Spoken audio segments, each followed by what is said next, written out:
안녕하십니까. 스트레이트 조승원입니다. 안녕하십니까. 허이루입니다.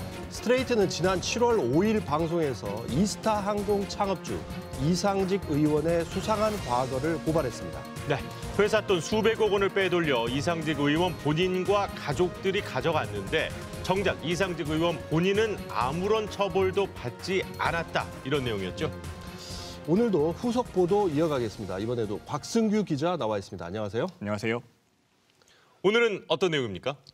이상직 의원이 어떻게 민주당 공천을 받아 국회의원이 됐는지를 취재했습니다. 안 그래도 지난 방송 나간 이후에 시청자분들이 댓글을 많이 남겨주셨습니다.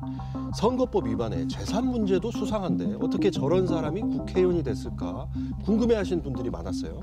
근데 이상직 의원 지금은 탈당해서 무소속이 됐지만 민주당 공천을 받아서 19대와 21대 이렇게 두 번이나 국회의원에 당선됐습니다. 아니, 공천이란 제도가 있는데 어떻게 저런 사람이 걸러지지 않았던 겁니까?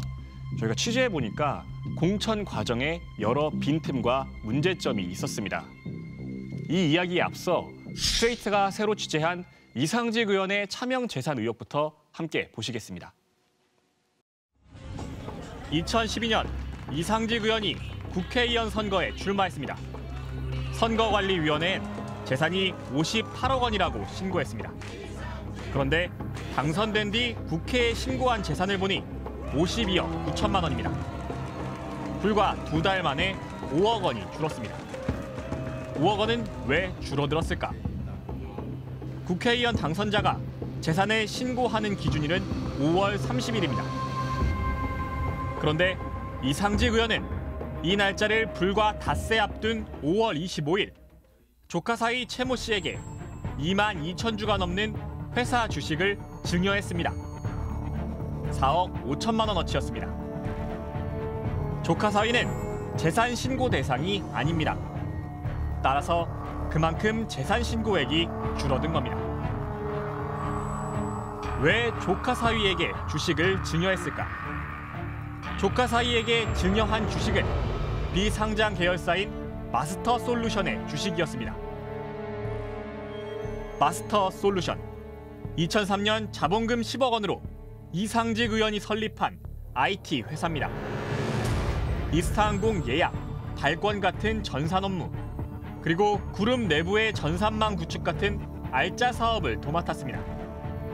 그룹 계열사에 일감을 몰아줬던 회사인 겁니다. 조카 사이 최 씨는 주식을 증여받은 뒤 증여세를 자기 돈으로 내지 않았습니다. 이스타항공 계열사 돈 7,200만 원을 빼돌려 이걸로 증여세를 냈습니다.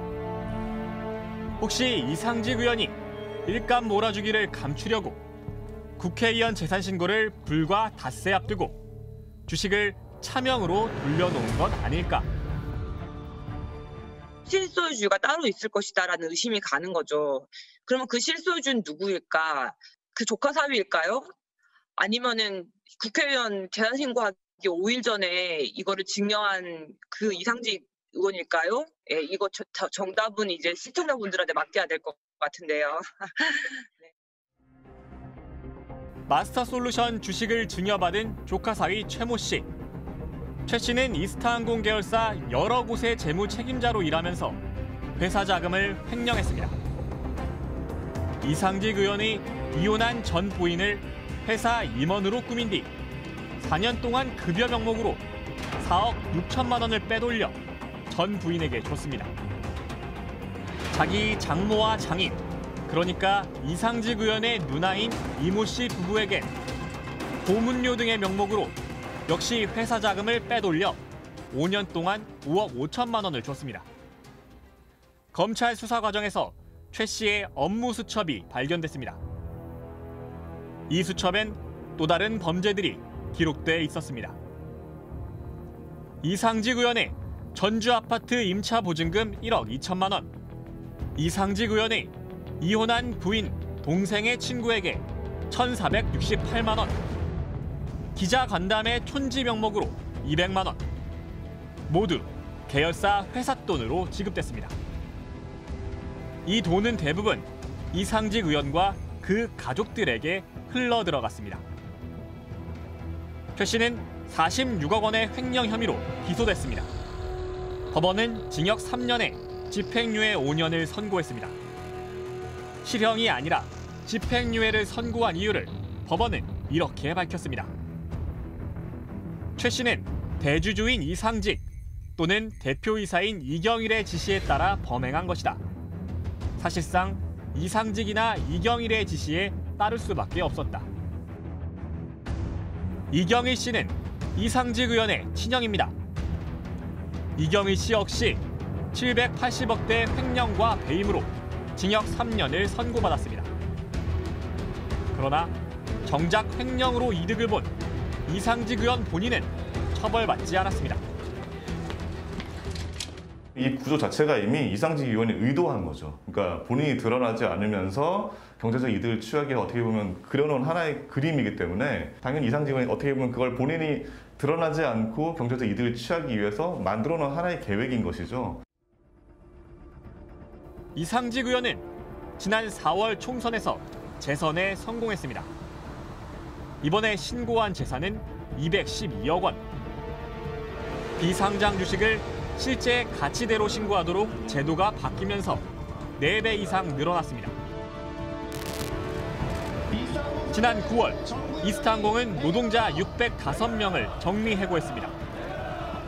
나머지 노동자들도 9달째 월급 한 푼 못 받고 있습니다. 정부가 지급하는 고용유지 지원금도 못 받고 있습니다. 이스타항공이 고용보험료 5억 원을 내지 않았기 때문입니다. 사제 출연이라도 하셔야 되는 거 아니냐, 뭐 이런 얘기가 있습니다. 그건 다 했고요. 그 헌납을 했고. 212억이 있으시잖아요. 아니, 헌납했잖아요. 지분은 헌납했고. 헌납하겠다던 자녀들의 주식은 제주항공에서 돈을 빌리면서 담보로 잡혀 처분이 불가능한 것으로 드러났습니다. 이상직 의원은 자녀들의 주식을 제외하면 재산은 집 한 채가 전부라고 주장했습니다. 그 집 한 채는 반포 주공아파트. 가장 최근 실거래 가격은 37억 원입니다. 5억 원 가까이 되는 주식을 자기 사위도 아니고 누나 사위에게 증여를 했습니다. 네. 그것도 국회의원 재산 신고 기준일 불과 닷새 앞이었어요. 그러니까요. 그리고 이 조카 사위는 증여세를 이상직 의원 계열사의 돈으로 냈다는 거잖아요. 뭐 물론 그럴 일은 없겠습니다만은 누가 저한테 한 5억 원 정도를 준다. 그러면 이 증여세 7천만 원 정도는 양심상 제 돈으로 낼 것 같거든요.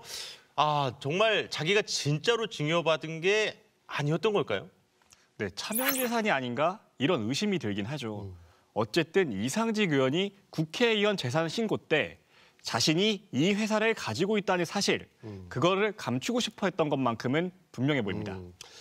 이상직 의원 과거를 보면 의심스러운 점이 한두 가지가 아닙니다.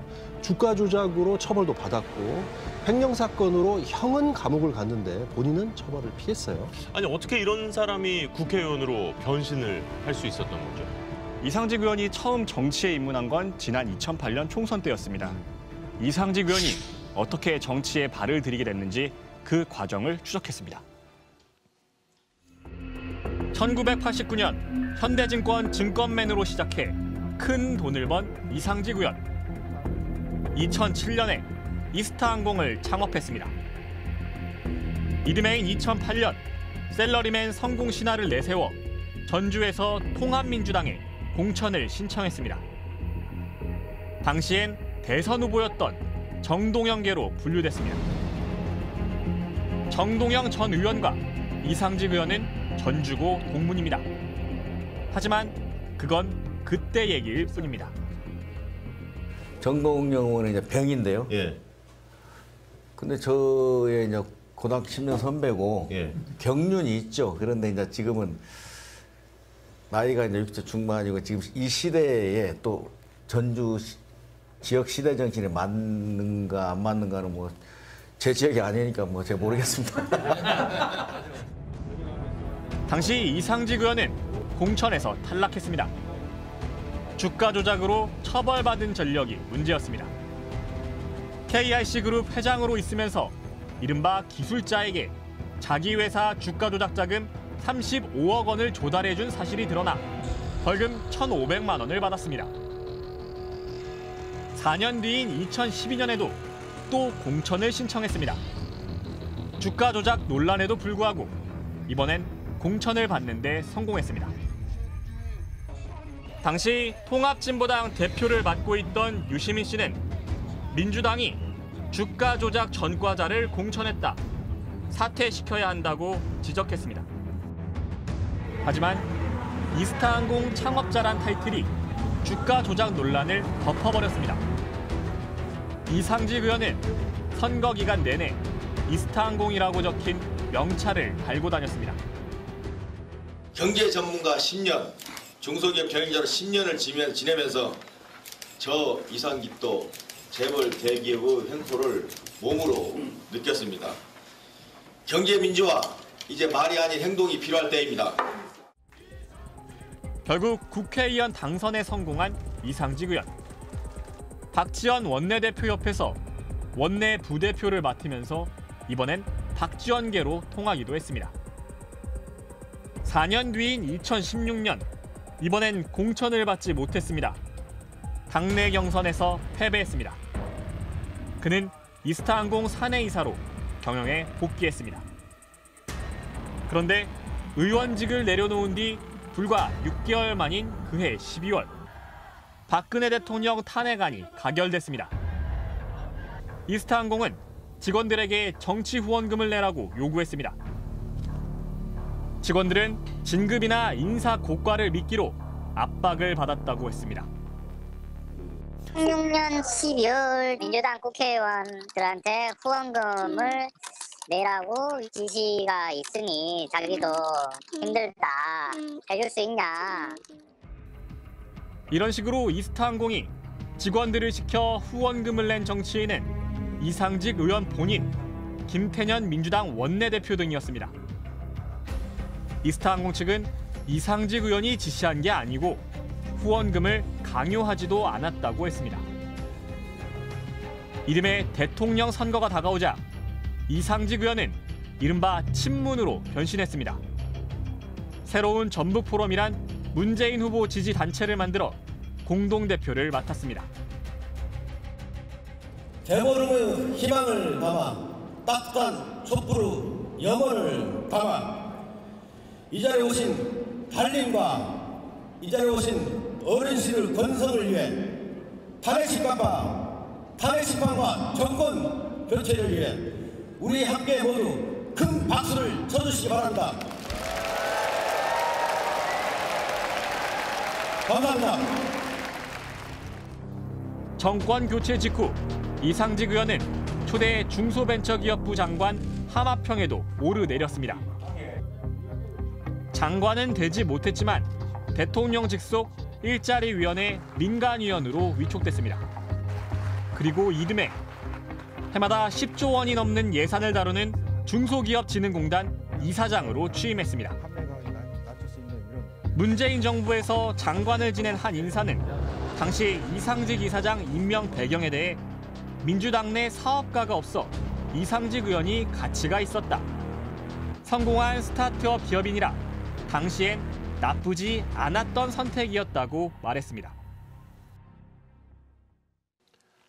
이상직 의원, 대체 어떤 정치인인지 종잡을 수가 없습니다. 네. 처음엔 정동영계였다가 한때는 박지원계로 통했다가 탄핵 이후엔 또 친문으로 변신을 했어요. 네.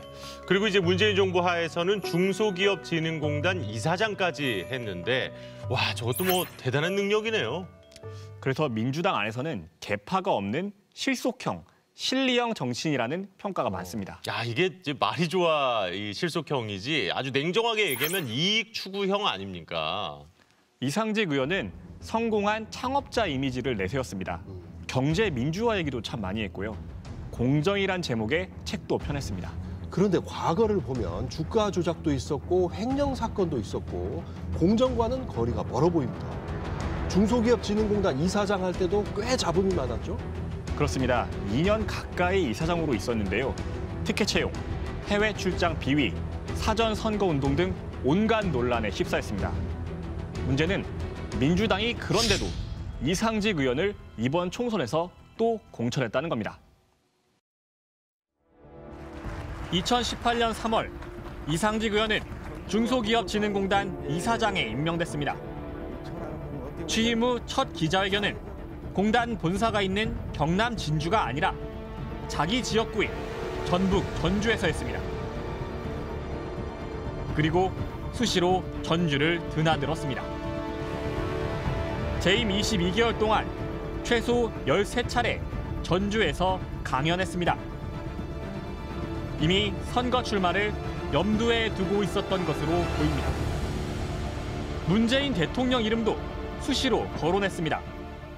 문재인 대통령이 19대 국회의원 했고 문재인의 남자 뭐 이렇게 하니까는 그런 연관이 있을까 생각하는데요.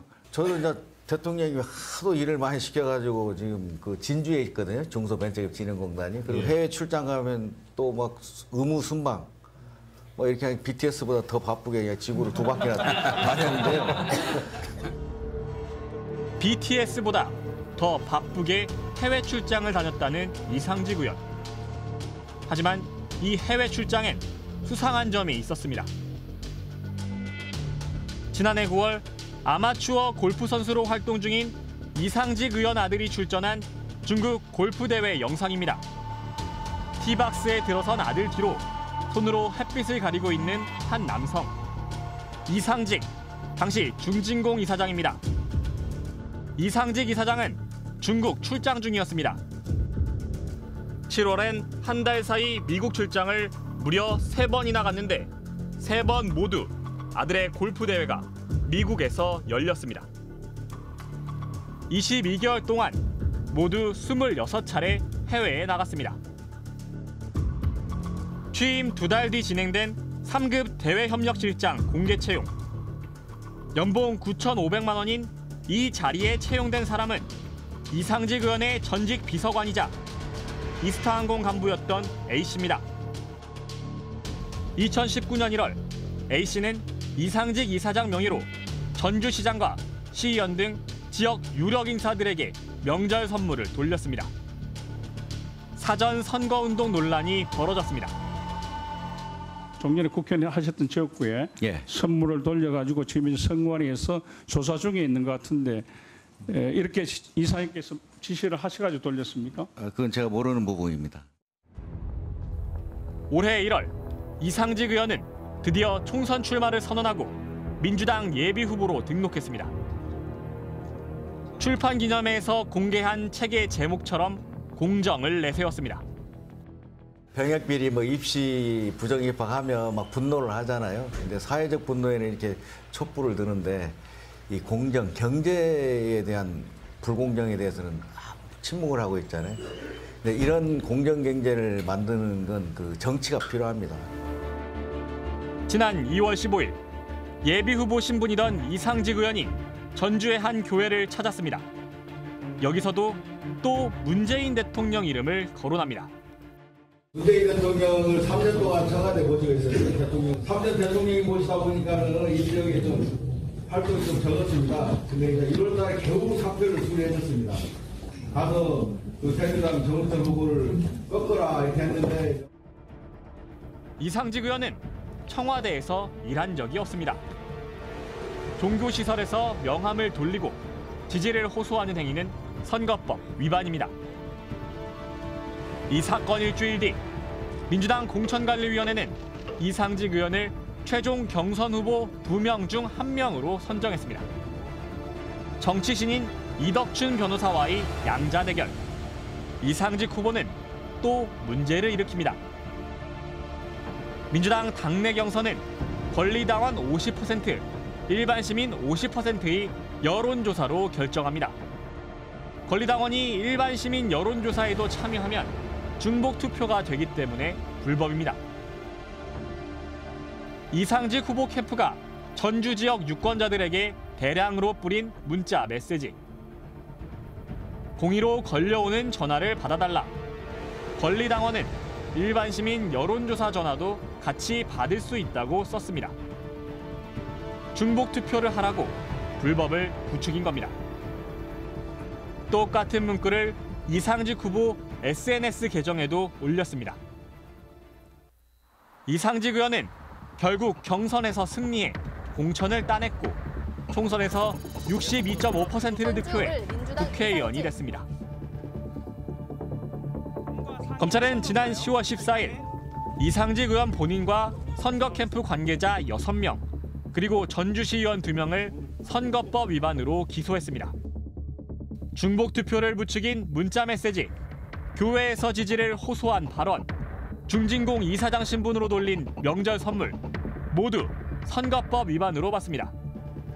여기에 허위사실 공표도 추가됐습니다. 이상직 의원은 주가 조작으로 처벌받은 전과에 대해 그동안 자기는 관여한 게 없고 대표이사라 양벌 규정으로 벌금형을 받았다고 주장했습니다. 하지만 실제로 이 의원은 35억 원의 주가 조작 자금을 이른바 기술자에게 대줬습니다. 시스템 공천을 자랑했던 민주당은 이미 알고 있었습니다. 주가 조작 전과, 선거법 위반 논란, 중진공 이사장 시절 온갖 잡음. 그러나 민주당의 공천 시스템에서 이상직 의원은 걸러지지 않았습니다.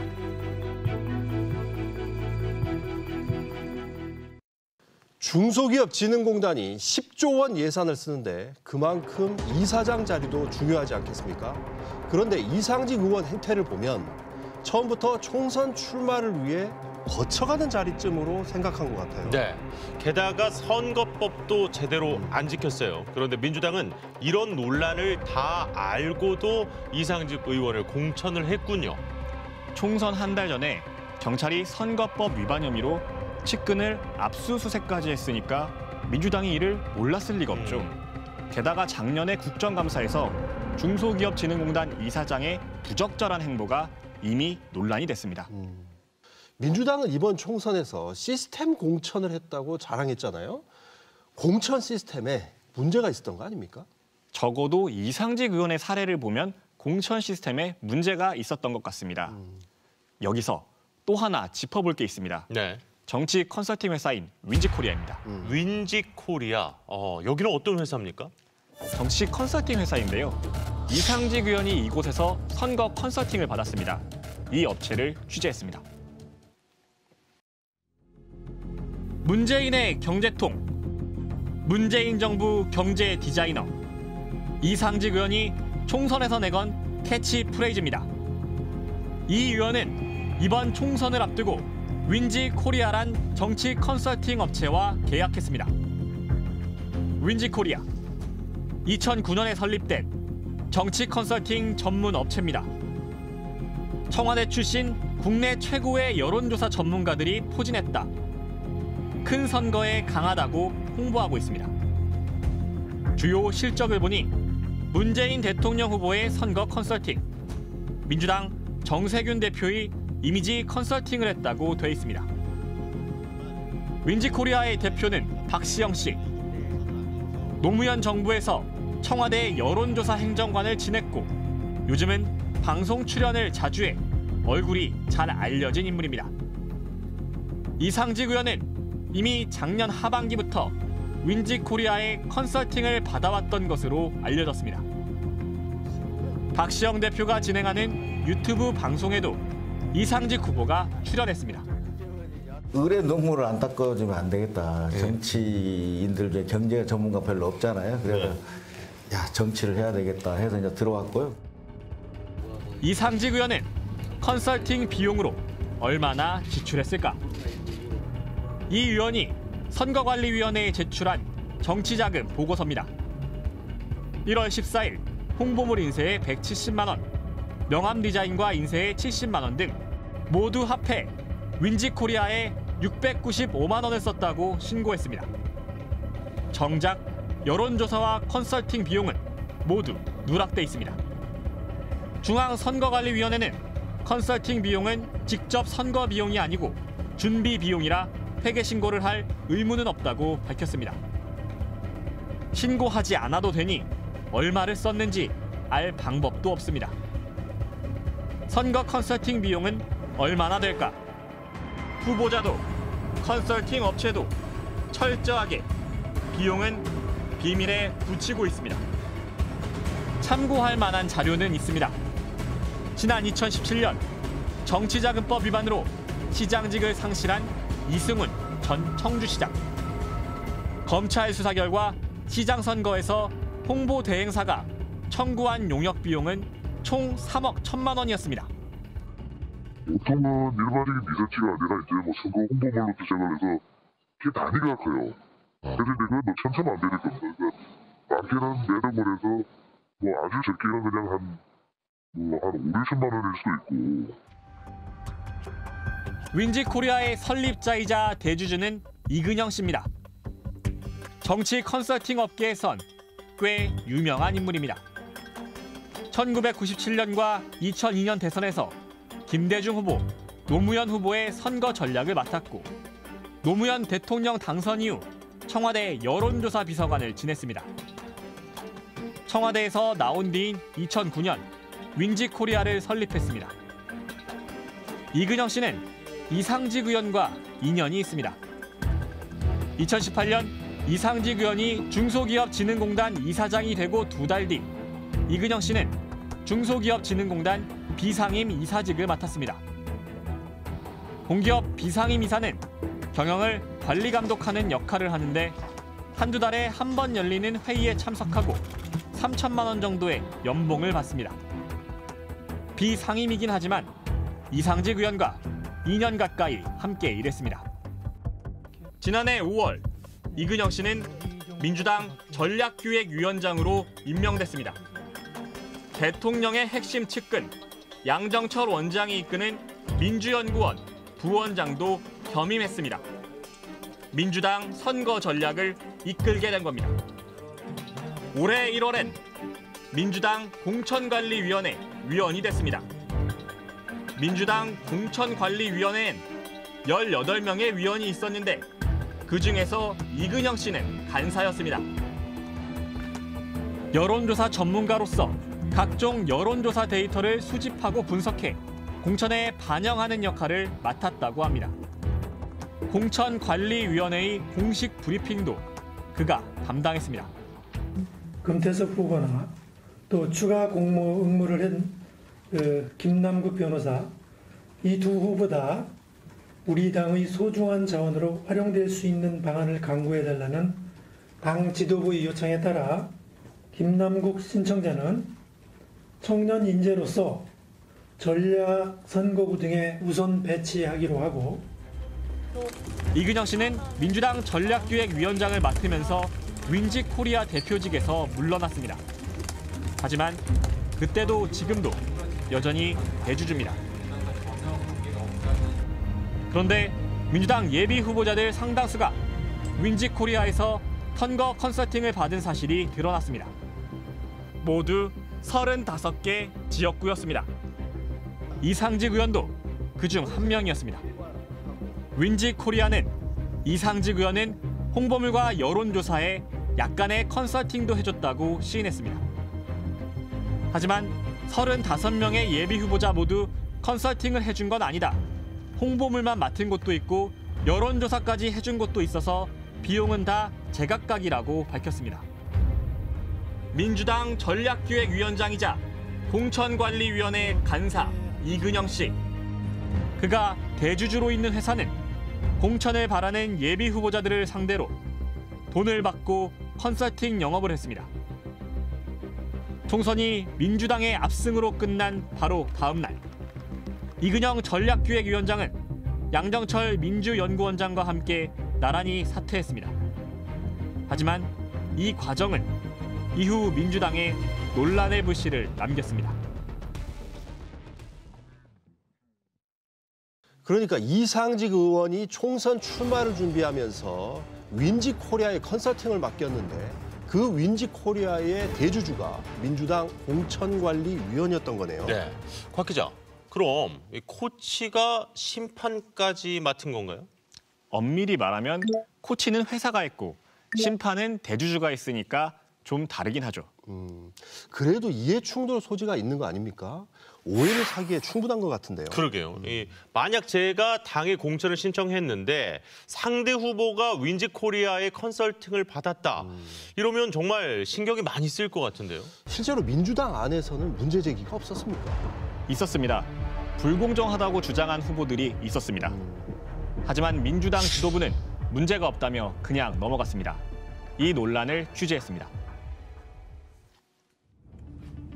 총선을 3주 앞둔 3월 22일 민주당 서울 성북갑 경선에서 패배한 유승희 의원이 기자회견을 열었습니다.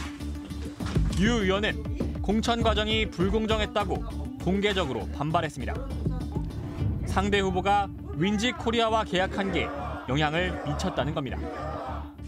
이근영은 자신이 최대 주주인 윈지에 더불어민주당 공천에 영향력을 미칠 수 있는 여론조사를 수행하게 하고 당 예비 후보들의 선거 컨설팅까지 수행하게 하는 등 선거의 공정성을 해치는 행위를 서슴지 않았습니다.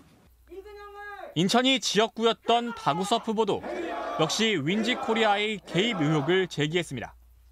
60년 민주당 역사에 먹칠을 하고 있는 이근영을 즉각 해임 조치하고 이근영이 21대 총선 민주당 부정경선에 어떻게 개입하였는지에 대해 명명백백하게 진실을 파헤쳐 줄 것을 당 윤리심판원에 정식으로 요청합니다.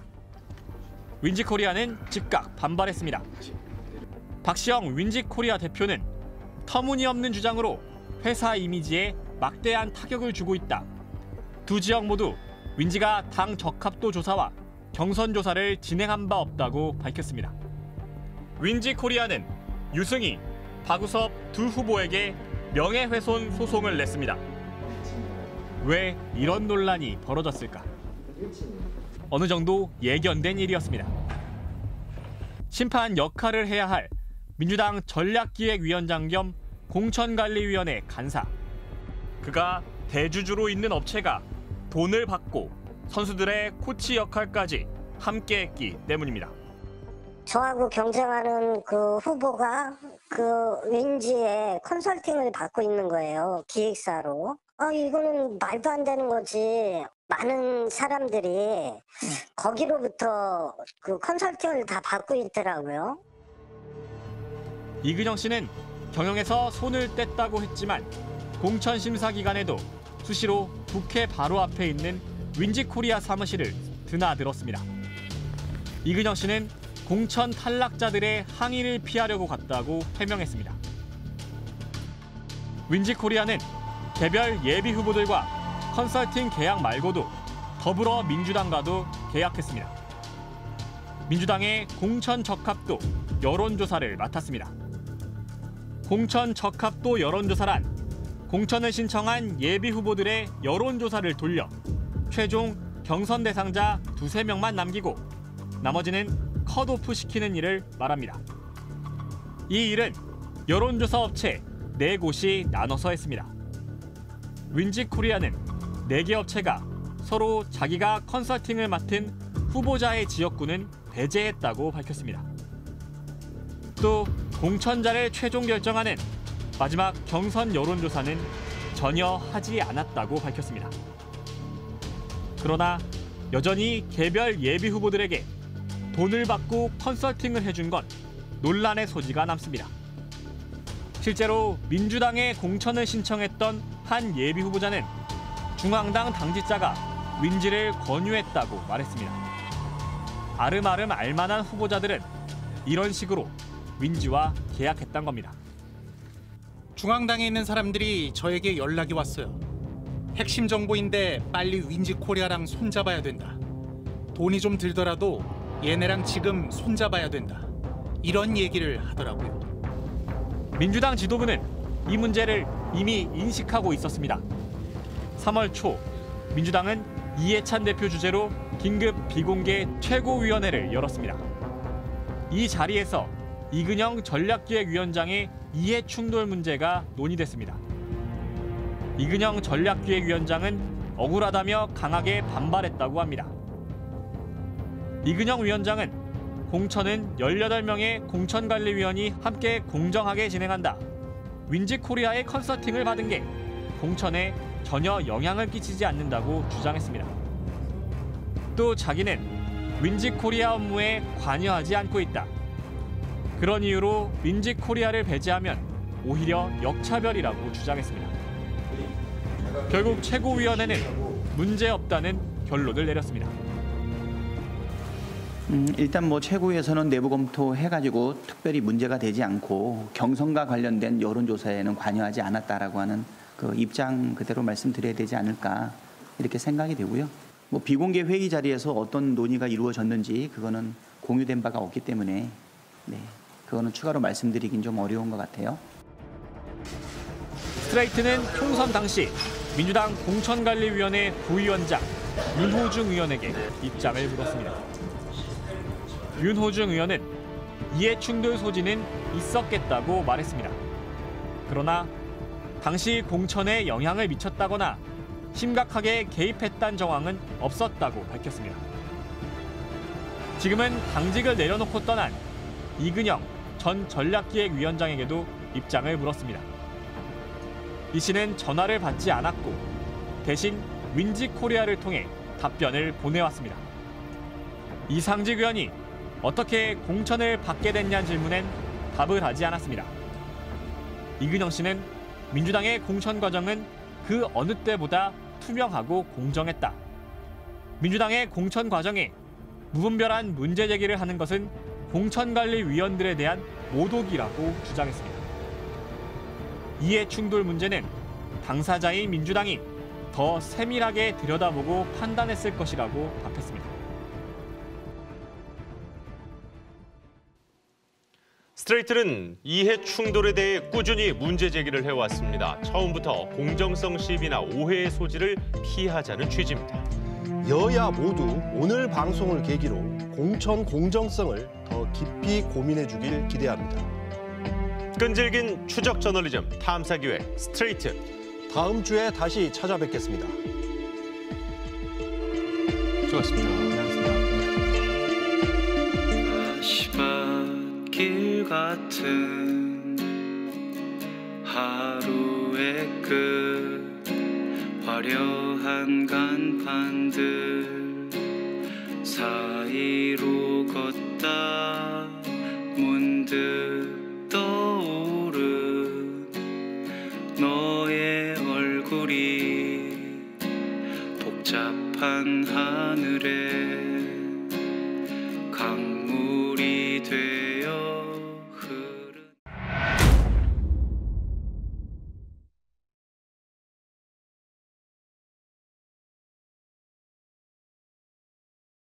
취재 뒷얘기를 전하는 끈질긴 수다 저널리즘 스트레이트 후 오늘 24번째 방송입니다. 허이로 아나운서 그리고 조승원 기자, 곽승규 기자 그리고 저는 스트레이트 팀장 김현국입니다. 곽승규 기자는 이상직 의원 스토커 같아요.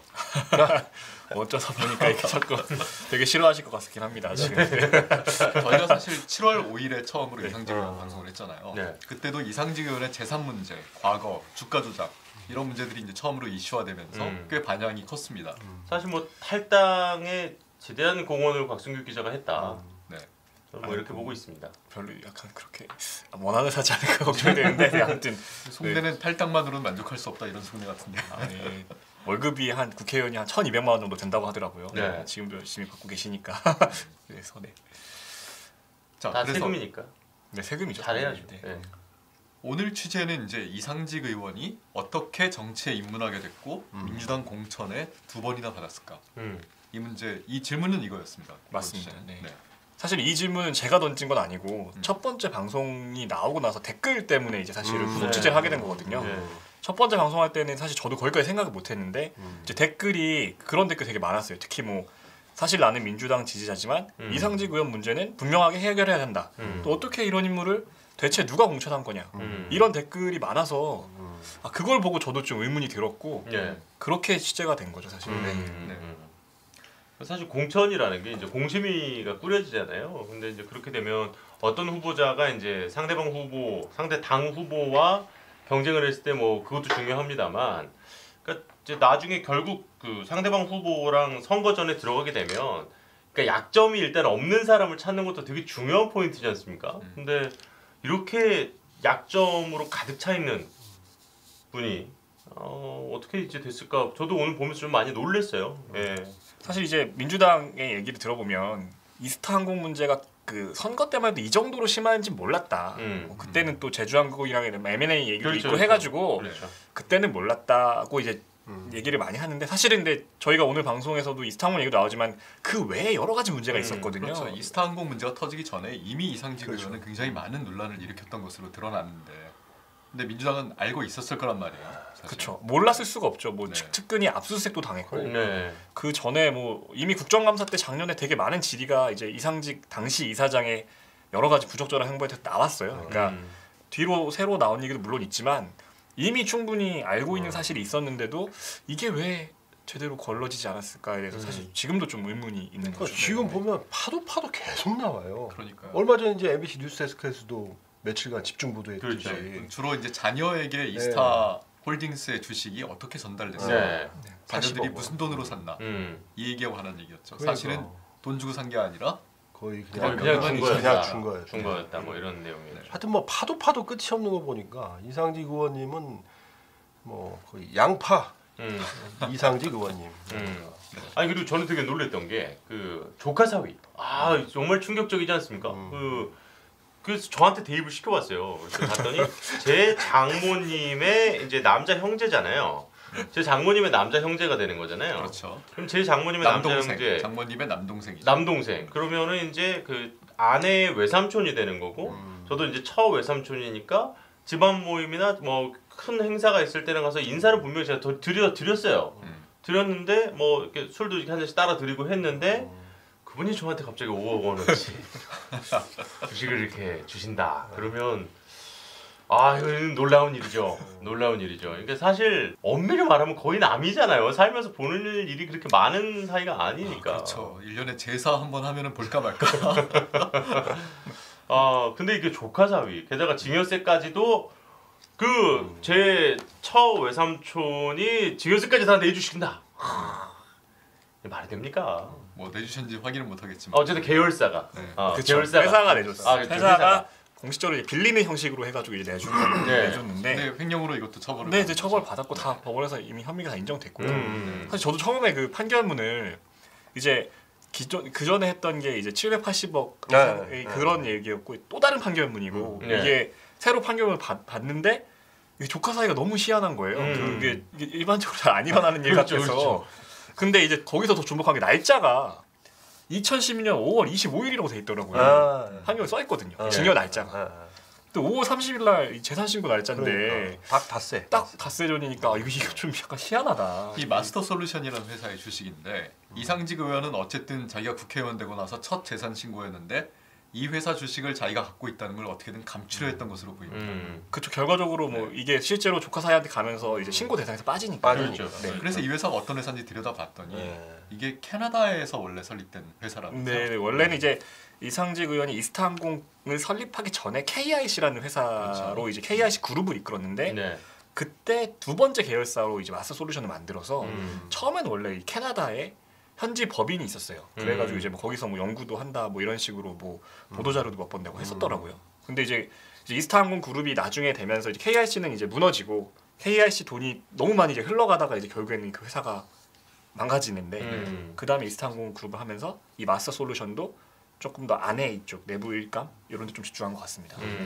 처음에는 일감 몰아주기 얘기도 그때가 사실 나왔었잖아요. 사실 이상직 의원과 관련해서. 왜냐면은 이 IT 회사뿐만 아니라 이스타항공 그룹 안에 여러 가지 계열사가 있는데 이 간의 관계들이 조금 다 좀 수상하다 이런 거거든요. 네. 보통 IT 전산업체 또는 물류업체들이 이런 식으로 많이 이용이 되죠. 계열사가들의 일감을 전부 다 그 회사에 몰아주고 그 회사의 최대 주주는 보통 사주 본인이거나 본인의 자식들이거나 그렇죠. 그래서 증여수단으로 악용되는 경우가 많습니다. 이 IT 회사들이.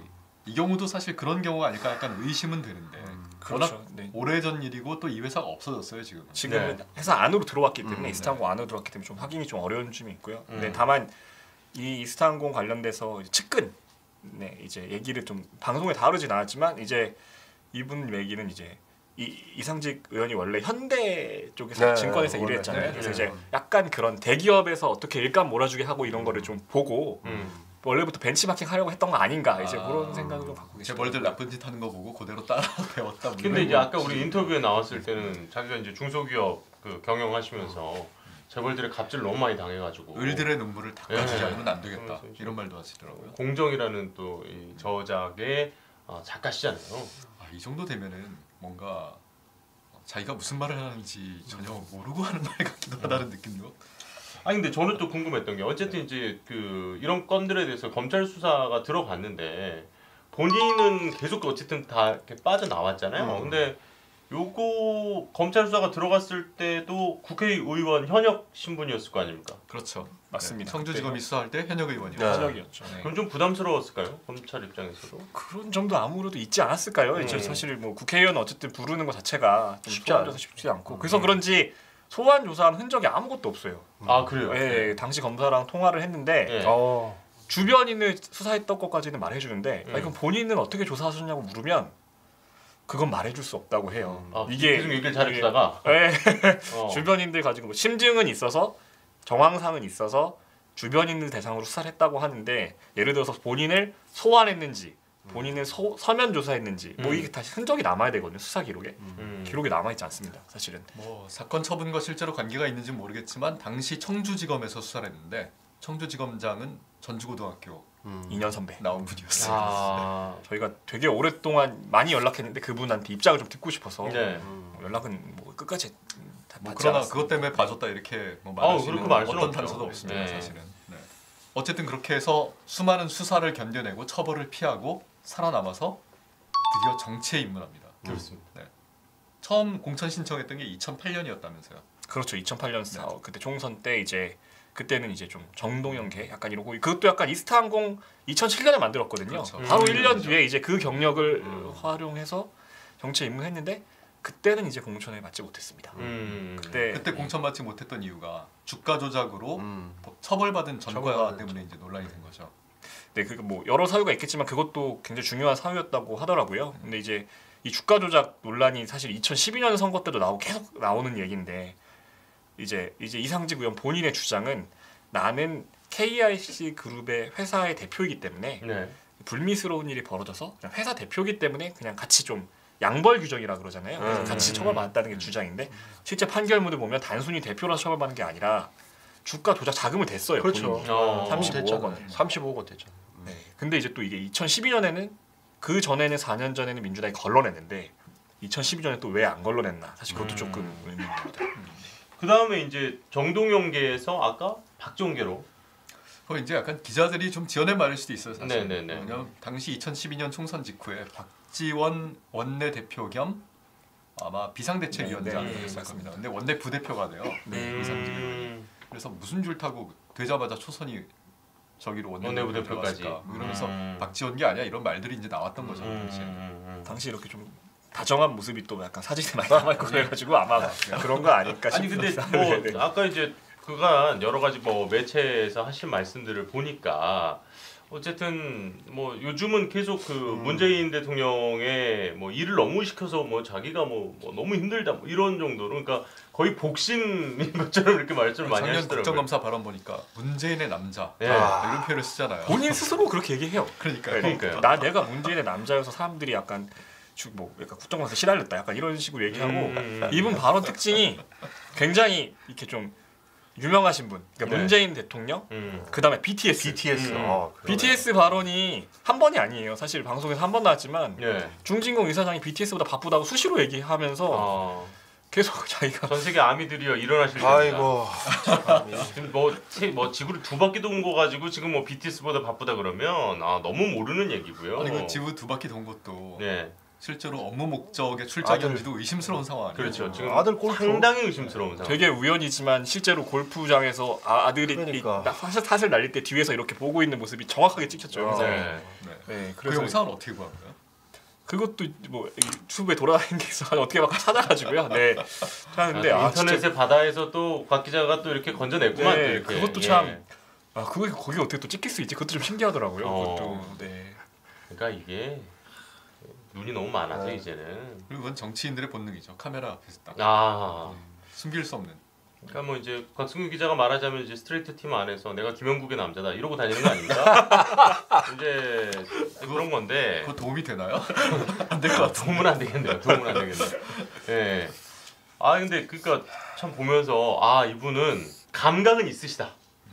이게 뭐가 플러스인지를 찾아가는 요 센스는 아 이건 인정이다. 약간 저는 이런 생각이 좀 들었어요. 누구를 말해야 나한테 이득이 온다. 이런 거가 좀 강하신 것 같아요. 그래서 자주 강조하신 거 아닌가. 그러니까 정동영 그 다음에는 박지원 이제 문재인의 남자 뭐 이런 식으로 그 당시의 대세들을 이렇게 좀 쫓아간 거 아니에요? 정동영 의원에 대한 평가는 물론 12년이 지난 지금이지만 달라지잖아요. 그러니까 그분이 시대 정신을 구현할 만한 분인지 잘 모르겠다. 재밌더라고요. 근데 보통 그래도 상도라는 게 또 지금 정치 쪽에서도 자기 처음 이렇게 끌어준 사람들한테는 끝까지 좀 이렇게 존중해주고 약간 이런 게 있던데 이게 좀 빠르신 거야. 아, 태세 전환이. 태세 전환 좀 빠르시네요. 예. 지금은 어디 줄 서야 되는지 정확히 아시네요. 정확히 아시네요. 촉이 아주 대단하신 분 같아요. 자, 중진공 이사장이 된 것도 좀 석연치 않아요, 사실은. 네, 뭐 갑자기 사실 워낙 문재인 대통령이 이제 팔고 다녔고. 그렇죠. 네. 그리고 탄핵 국면에서 갑자기 민주당 중진 의원들한테 후원금을 보내면서 이제 재기를 꿈꾸죠. 그때 4명? 4명인가? 4명인가 네 그렇습니다. 그 중에서 이제 가장 눈에 띄는 이름이고 가장 많은 이스타항공 직원이 보냈다고 하는 게 바로 김태년 당시는 의원이었고 그렇죠. 지금은 원내대표죠. 네. 근데 김태년 의원보다 더 많이 후원금을 받은 사람이 있어요. 이스타항공 직원들로부터 이상직 본인입니다. 본인이 1등이고 그 다음에 직원들한테 자기한테 후원금 쏘라고. 과연 그러면 그 후원금 얼마나 자발적이었을까? 아 근데 거기에 되게 그런 걸 의식하신 것 같아요. 메일에 써 있어요. 자발적이고 이건 강요가 아니고 자기가 낼 사람만 내시고. 근데 이스타항공 직원들 얘기를 들어보면 진급 심사 앞둔 사람들한테 집중적으로 진짜 그건 좀 짜증난다. 그래 놓고 또 메일에는 출력하지 마시라고 이런 내용은 뭐 약간 이제 그렇게 문제라는 건 알고 있었던 것 같아요. 근데 그게 과연 누구의 지시로 했는지에 대해선 이제 부인하는 거죠. 그렇죠. 그러니까 밑에서 알아서 했다. 이거 뭐 지난주 우리 방송이랑 똑같은 거 아닙니까? 또. 자꾸 다들 밑에서 알아서 했대. 우리 하나은행 취재할 때도 똑같은 얘기했잖아요. 자꾸 다 밑에서 알아서 했대. 중진공 이사장 시절의 문제점에 대해서도 우리가 얘기를 좀 했었는데 요거 하나하나 자르면요 뉴스데스크 일주일 내내 우리가 거의 그럴 사람들이죠.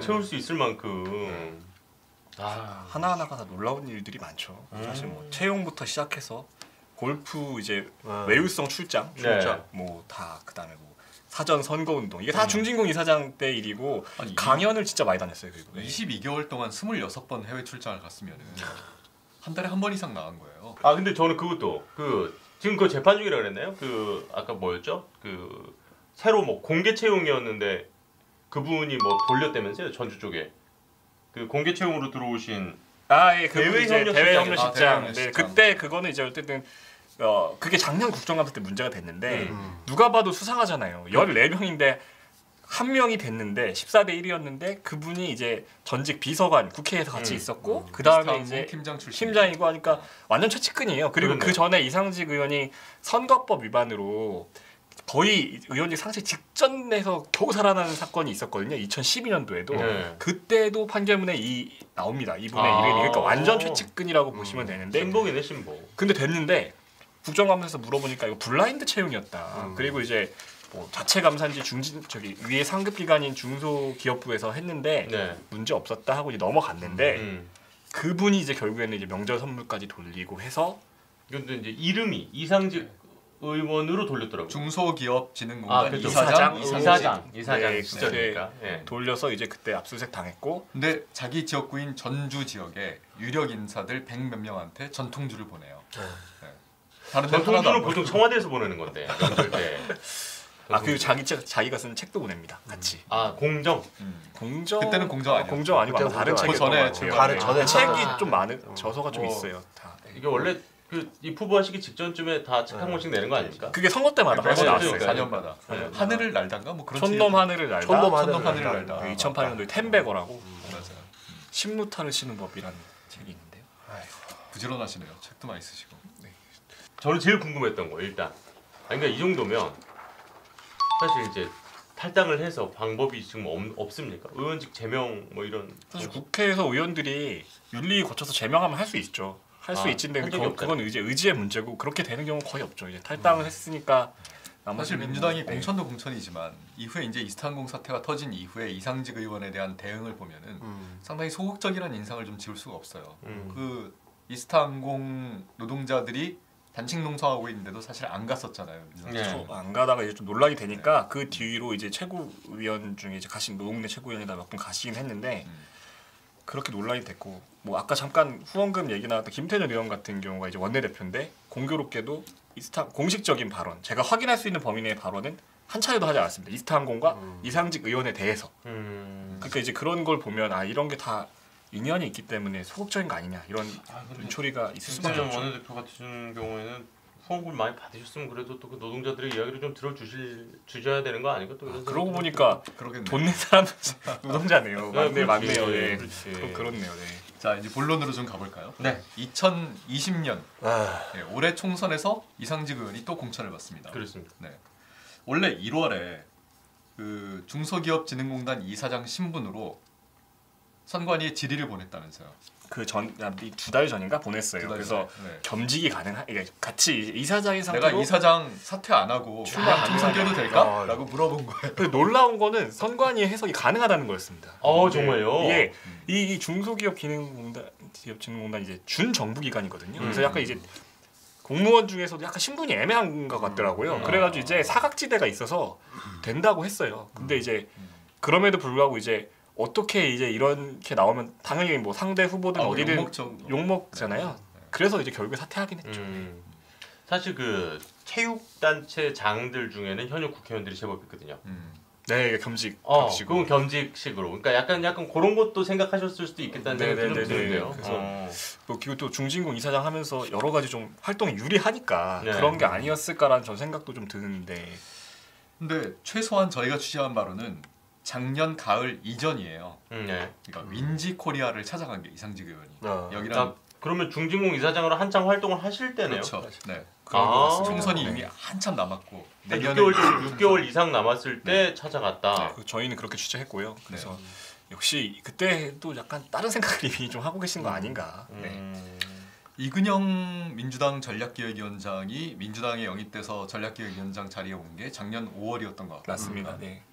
그리고 윈지코리아가 이제 그 시기를 전후해서 민주당 예비 후보들을 상대로 컨설팅 계약을 좀 맺는 것 같습니다. 이상직 의원은 그 중에서 좀 빠른 쪽인 것 같아요. 역시 좀 빠르게 좀 그런 거를 소문 그리고 이근영 전 위원장과는 이제 중진공에서도 이미 같은 이사 활동을 했기 때문에 안면도 좀 있으시고. 중진공 비상임 이사를 했잖아요. 이근영 씨가. 네, 맞습니다. 이상직 의원하고는 연이 있었던 거네요, 이미. 그렇죠.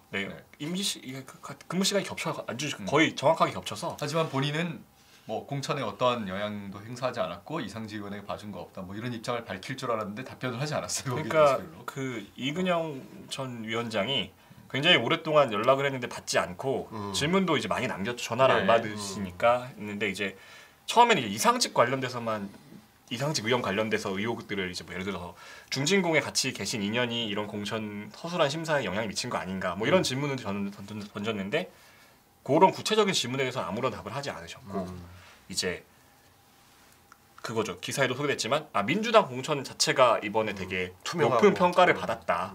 그런데 이걸 가지고 문제 삼는 건 전체를 모독하는 거다. 뭐 이런 이 사건을 이제 좀 이해해 보려면 사실 민주당 공천 시스템이 이번에 어땠는지 좀 봐야 될 것 같습니다.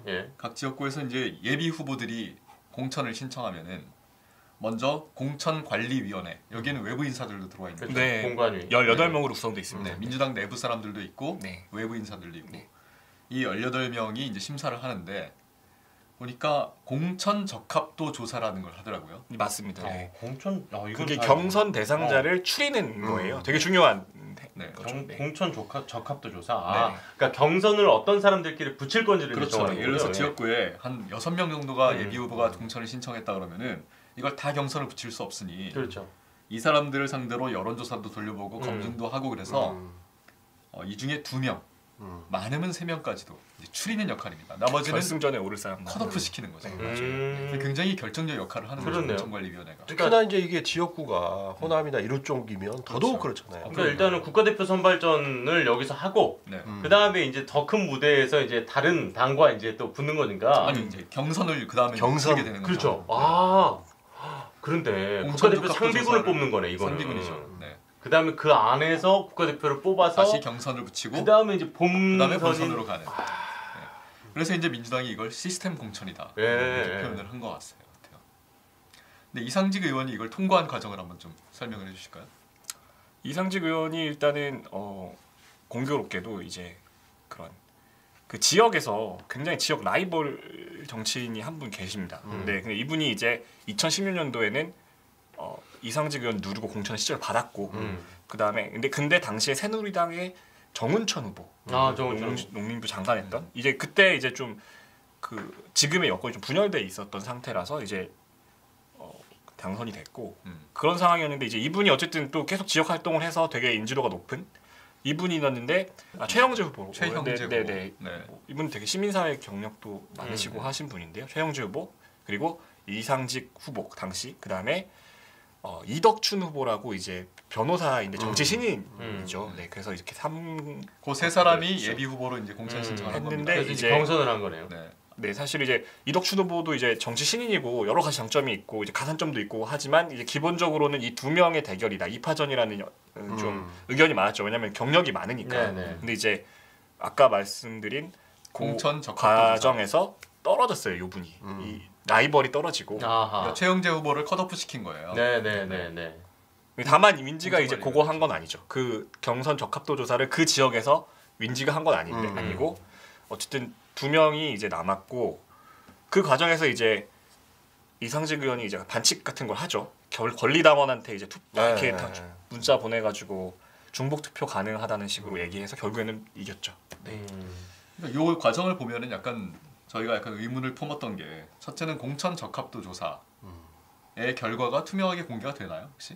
그게 안 됩니다. 사실 저는 그렇죠.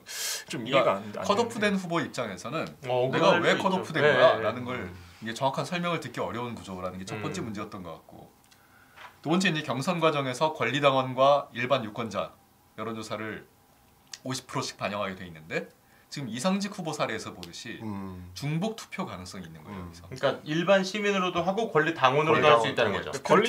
권리당원 투표는 권리당원밖에 못 하지만 그렇죠. 일반 시민 투표할 때 권리당원이 내가 일반 시민이라고 하면 확인 절차가 없는 거예요. 그게 이게 당원 명부라는 게 사실 누가 당원인지 공개가 안 되기 때문에 그렇죠. 이 여론조사를 돌리는 업체가 당원 명부가 있으면 사실은 여기 이 사람도 빼고 돌리면 되는데 그거에 이제 공개가 안 되니까 한계가 있는 거죠. 사실 이건 제도의 맹점입니다. 사실. 그러니까 그런 맹점을 이용해서 이상직 의원은 당시 후보는 마치 중복 투표가 가능한 것처럼 계속 홍보를 하고 다닌 거죠. 심지어 페이스북에도 올렸어요. 심지어 페이스북에 블로그에도 있고요. 똑같은 글이 되게 많이 있습니다. 사실. 근데 이거는 너무 대놓고 자기 페이스북에 이게 옳지 공정책을 쓰신 분이 쓰기에는 너무 이렇게 부적절한 행동이 아니었나. 아니 근데 이분의 인생이 지금 그래요. 공정하고는 뭐. 자, 근데 그 문제와 별개로 이제 아까 뭐 다시 좀 돌아가야 될 것 같아요. 네네. 결국은 저희가 이제 이상직 의원이 어떻게 공천을 받았을까를 취재하다 보니까 부딪힌 곳이 바로 윈지코리아라는 업체예요. 네, 이 얘기를 좀 해야 될 것 같아요. 쉽게 말하면은 저희가 보기에는 사실 뭐 저희들끼리 많이 얘기했습니다만 이거 약간 이해 충돌 소지 있는 거 아니야? 심판과 코치를 예를 들면 예전에 왜 예체능계 입시 비리 같은 거 보면은 왜 대학 입시할 때 개인 교습 해주잖아요. 그 교습을 해주는 사람의 뭐 자기 선생이 대학교 입시의 심사위원 뭐 이런 유착관계 때문에 공정성 시비가 많이 일어나고 비리 소지도 있는 거잖아요. 비일비재죠. 약간 비슷한 구조가 아닌가 이것도. 네. 직접 자기 뭐 동일체는 아니지만 그렇죠. 자기가 대주주인 회사는 돈 받고 후보들 컨설팅 해주고 그 자체를 뭐라고 할 수는 없으니까 자기는 또 거기 들어가서 약간 심판 역할을 그러니까 윈지는 어쨌든 간에 자기가 컨설팅 해준 지역에 한해서는 경선 그 중요한 적합도 조사에 관여하지 않았다. 그리고 가장 중요했던 마지막 그 경선 여론조사 하지 않았기 때문에 문제가 없다는 입장인데 사실 저도 그 얘기 듣고 고민을 했어요. 그리고 사실 뭐 그렇게 또 반론을 주셨고 그럼 진짜 문제가 없는 건 했는데 저는 조금 이 상황을 제가 만약에 여기에 출마했다면 상대 후보였다면 어땠을까라고 생각해 보니까 이게 결과가 실제로 어떻게 됐는지도 어쨌든 구체적인 결과가 공개도 안 될 뿐더러 그렇죠. 그런 상황에서 상대 후보가 컨설팅 받았으면 혹시나 불이익이 있던 거 아닌가라는 생각이 들 수밖에 없는 거죠. 이게 사실은 공천 과정의 불공정성도 물론 뭐 약간 시비거리가 될 수 있겠지만 윈지코리아 입장에서 보면은 굉장한 영업력이 되는 거거든요. 그렇죠. 왜냐하면 우리 회사의 대주주가 민주당 공천관리위원이야. 자, 우리 회사한테 컨설팅 받으면 왠지 유리할 것 같지 않아? 이런 압박을 사실은 알게 모르게 느낌적인 느낌. 우리가 맨날 얘기하는 그 느낌적인 느낌을 주는 거니까. 윈지가 설사 그렇게 말 안 하더라도 그러니까요. 받아들이는 사람들이 그렇게 다 느낄 그렇게 수 느낄 수밖에 없죠. 아니 그러니까 지금 당장 뭐 되고 싶어가지고 엄청나게 많은 돈을 들여가면서 일단 예비 후보가 되고 이제 뭐 후보까지 되는 거 아니겠습니까? 그래서 저희 곽승규 기자 인터뷰한 한 예비 후보는 이제 이런 얘기를 하죠. 이미 작년에 중앙당 당직자가 자기한테 전화를 걸어와서 야 윈지랑 해. 거기 잡아야 돼 무조건. 이렇게 얘기를 했다는 거예요. 근데 자기는 긴가민가 하고 있었다는 거죠. 근데 때를 놓쳤어요. 이 사람 결국 윈지를 못 잡았어요. 실기하셨구만. 네. 아. 근데 나중에 보니까 윈지가 어떤 데인지 알았던 거죠. 아, 센 데였구나. 잡았어야 되나? 이제 계속 그 생각이 맴돈다는 얘기를 해요. 아, 그러니까 그분 입장에서는 내가 여기만 잡았으면 또 모르는데 어떻게 못 잡았습니다, 이 사람은. 그리고 그 당직자 얘기를 하죠. 값은 꽤 비싸. 근데 여기 잡아야 돼. 이렇게 얘기했다는 거예요. 알고 보니 이 업체의 대주주가 민주당 공천관리위원회 간사. 였던 거죠. 그리고 이근영 씨가 이 뭐 그 정치판 이쪽에서는 뭐 꽤 거물 선거에서는 뭐 꽤 거물로 원래 유명했던 사람이잖아요. 옛날 노무현 정부 때 그 앞서서 DJ 때도 DJ 때도 그 저 왜 그 있잖아요. DJ와 함께 춤을 막 이것도 사실 이근영 씨 작품이란 얘기가 많았어요. 이거 있잖아요. 그 춤을 춰요. 아싸 뭐 이거 있잖아요. DJ 씨 노래 그거가 정말 DJ에게 엄청나게 큰 김대중 전 대통령에게 엄청나게 큰 이근영 씨가 이끌던 그 그룹이 그때 그 이미지 메이킹 하는데 결정적인 역할을 했다. 그래서 굉장히 유명했었고. 그 97년 대선이었잖아요. 그렇죠. 네. 그러고 나서 그 이후에 이제 노무현 당선될 때도 그 저 정몽준하고 후보 단일화 할 때도 그 여론조사도 이때 이근영 씨. 그래서 굉장히 이쪽 분야에서 굉장히 유명한 분이기 때문에 또 이제 그러니까 이제 민주당에서 이번에 영입을 한 거겠죠. 선거의 어떤 그 승리를 위해서. 그러니까 선거판의 승부사. 이분은 이제 거의 이제 그 선거판에서 승부사로 알려진 분이니까. 실제로 압승을 거뒀고 또 그렇죠. 결과가 일단 민주당 입장에서 굉장히 좋았으니까요. 그래서 자꾸 오해를 맞게 말씀드리면 사실 저도 그렇고 저희가 무슨 민주당의 민지가 실력이 없는데 컨설팅 이런 건 아니거든요. 그러니까 왜냐면은 제가 이제 이게 다른 후보들이 상대적으로 많은 이제 비용을 들여서라도 윈지가 가는 거에 대한 좀 문제 제기를 질의를 던지니까 윈지에서 약간 좀 발끈한 듯한 느낌으로 이렇게 그렇게 말씀하시더라고요. 아니 우리 업계에서 원래 알아주는 업체다. 굳이 영업을 하지 않아도 알아봐라 이건데. 찾아온다. 근데 안타까운 건 그거죠. 아니 원래 이름난 업체고 실력 있는 업체면 사실 이렇게 오해살 행동을 안 해도 어느 정도 컨설팅은 당연히 할 수 있는 건데 굳이 그런 상황이 되니까 더 오해를 받을 수밖에 없는 거죠. 사실은 냉정하게 보면은 뭐 여기에 무슨 불법이나 부정이나 비리가 있었다고 보긴 좀 어려울 수 있어요, 사실은. 근데 다만 처음부터 오해 소지를 피할 방법은 없었을까라는 생각을 해보면은 이런 아쉬움이 좀 있는 거죠. 만약에 대주주인 이근영 씨가 민주당 공천관리위원으로 들어갔다면은 윈지코리아는 예비 후보들을 상대로 한 컨설팅 사업에선 손을 떼는 게 맞지 않았을까? 여기에 대해서 이근영 씨는 그럼 역차별이다 이렇게 또 주장을 한 거고 또는 윈지코리아가 그렇게 계속 영업을 해서 예비 후보들을 상대로 돈을 벌 거였으면은 그렇죠. 이근영 씨가 안 들어갔어야 맞는 거 아닌가? 아니면 주식을 처분을 하시든지. 그렇죠. 네. 대주주의 지위가 아니시든지. 그렇죠. 근데 그게 되나? 자기가 세운 회사인데. 쉽지 않죠. 자기가 세운 회사잖아요. 근데 이게 법으로 규제를 하지 않으니 이런 공정성 시비 사실 이해충돌 문제는 저희가 박덕흠 의원 때도 다뤘지만 이게 법으로 명확히 뭔가 규정이 되어 있는 게 아니기 때문에. 근데 이제 박덕흠 후보는 너무 사이즈가 좀 달라가지고. 거기는 질이 좀 다르다고 그분은 이렇게 액수가 뭐 한 2천억 뭐 이렇게 얘기 나오고. 규모가 너무 달라서 그거에 비교는 아니지만 두 개를 같이 동일선상에 놓고 비교할 수는 없는 것 같고요. 그러니까 어찌됐건 이번 사건 보면서 저는 그런 생각은 분명히 들더라고요. 그러니까 우리 정치 역사를 보면 이 정치 컨설팅이라는 거는 원래 미국에서 굉장히 발달했었던 거고, 근데 이제 이게 우리나라에 접목이 되기 시작한 게 우리나라에 들어온 게 그 지방선거 시작하면서부터거든요. 그렇죠. 왜냐하면 지방선거는 후보자가 너무나 많아요. 그러니까 이게 91년도가 시장 규모가 엄청 커졌겠네요. 1회 지방선거 하면서 후보자가 갑자기 그냥 풀뿌리 민주주의 하면서 후보자가 너무 늘어나니까 이 사람들이 다 어떻게 이미지 메이킹하고 연출하고 캐치프레이즈 어떻게 내세우고 이걸 해줄 사람이 없는 거예요.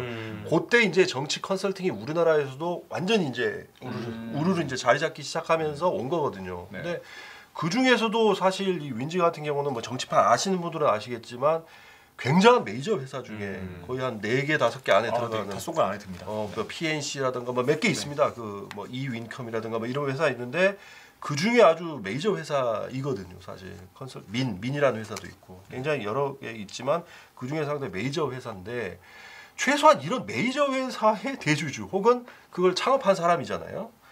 이런 사람이 어떤 한 당의 뭐 공관 위원으로 들어간다던가 이러면 이거는 저는 이해 충돌이란 말이 안 나올 수가 없지 않겠나. 그런 생각이 들어요. 민주당 측 반응 혹시 들어본 거 있어요, 박 기자? 그러니까 민주당의 입장은 뭐 거기 기사에 나오는 윤호중 의원이 이제 당시 부위원장이었거든요. 공관이 이제 그렇게 제가 질문을 하니까 이거 이해 충돌의 소지가 있었던 거 아닌가요? 하니까 이해 충돌의 소지는 있었겠네요. 있었겠다. 있었겠네요. 이렇게 라고 얘기하죠. 네. 그런데 다만 구체적으로 어떤 문제 행위가 드러난 건 없다고 말했고 실제로 그 전에도 이 문제를 민주당이 알고 비공개 회의를 했을 때 그냥 뭐 이제 이근영 위원장이 좀 항변을 한 거거든요. 당시 공관이 간사였는데, 그러니까 윈지는 아까 말씀하신 것처럼 그 자체가 이미 큰 회사고 메이저 회사인데 내가 들어왔다고 안 주면 역차별이다. 이런 얘기를 해서 민주당 그때 넘어갔죠. 그러니까 이게 언젠가 논란이 될 수 있고 문제의 소지가 있겠다는 걸 민주당 지도부도 알고 있었어요 이미. 왜냐하면 2월 말 3월 초로 추정이 되는데 민주당 최고위원회가 비공개로 이 문제를 논의합니다. 네. 근데 이근영 전략기획위원장이 항변을 했고 그러면서 이제 결론을 내리죠. 뭐 그냥 넘어갑시다. 문제 없는 것 같아요. 라고. 근데 아마 이제 민주당 입장에서는 이상직 의원을 공천하고 나서 이렇게까지 뭐가 더 터질 줄은 아마 예상을 못 하긴 했겠죠, 사실. 그렇죠. 다른 이제 다른 공관위원 한 분은 만약에 지금 이 상황이었는데 우리가 미쳤다 공천했겠냐. 그런 건 아니었다. 그리고 이스타항공은 그때는 이런 상황이 아니었다고 이제 얘기하시죠. 하지만 저희가 취재한 결과 이스타항공 문제가 그렇다 치더라도 그거 말고도 그렇죠. 너무 많은 문제들이 있었는데 민주당이 다 놓치거나 무시한 게 아닐까 라는 거죠. 또 하나 또 주목해야 될 건 어쨌든 윈지에 대해서 이 실체가 어느 정도까지 영향을 미쳤는지는 모르나 사람들이 어쨌든 그렇게 인식을 했다는 게 중요한 것 같은데 여기에 컨설팅을 맺는 게 조금 더 유리하지 않을까라는 그런 사람들의 광범위한 생각인데 문제는 이 컨설팅이 얼마나 했는지 비용 자체가 완전히 공개가 안 돼요. 법으로 되게 애매한데 이것도 실제로 그렇죠. 그 컨설팅의 행위가 선거를 위한 건 분명한데 선거 비용으로 처리가 안 돼. 신고를 안 해도 돼요. 왜냐하면은 선거 준비하는 데 쓴 돈으로 본단 말이에요. 그러니까 이게 액수가 공개되지 않고 하다 보니 이게 더 약간 사람들이 여러 가지 설들이 나올 수밖에 없는 거죠. 쟤는 몇 억을 줘서 저기랑 했다.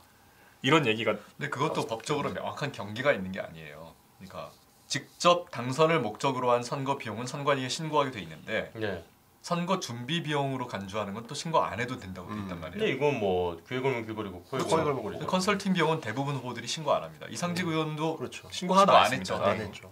인쇄 비용 뭐 이런 것만 신고. 아주 기본적인 신고만 그것만 했고 컨설팅 비용 신고하면 어떻게 보면 지금 구조에서 바보인 거죠. 안 해도 되는데. 근데 그러면은 사실 선거 비용을 투명하게 처리하자는 이유가 돈 가지고 선거하지 말고 뭐 투명하게 하자는 취지인데 돈 많은 후보들은 컨설팅 비싼 데 써서 신고 안 하고 그렇죠. 할 수 있는 그런 제도적으로 열려 있는 거 아니에요, 지금 사실. 근데 이거를 바꾸는 분들이 국회의원들인데. 그리고 이제 약간 유명하고 상대적으로 기득권을 가지고 계신 분들이 좀 더 친분이 있고 오랫동안 쌓아왔기 때문에 이 컨설팅 업계와의 관계도 또 돈독한 경우도 많아서 그래서 이제 일각에서는 이런 얘기도 있습니다. 이 정치 컨설팅 업계가 일단은 돈이 좀 많은 사람들한테 좀 유리하다. 이 컨설팅 비용을.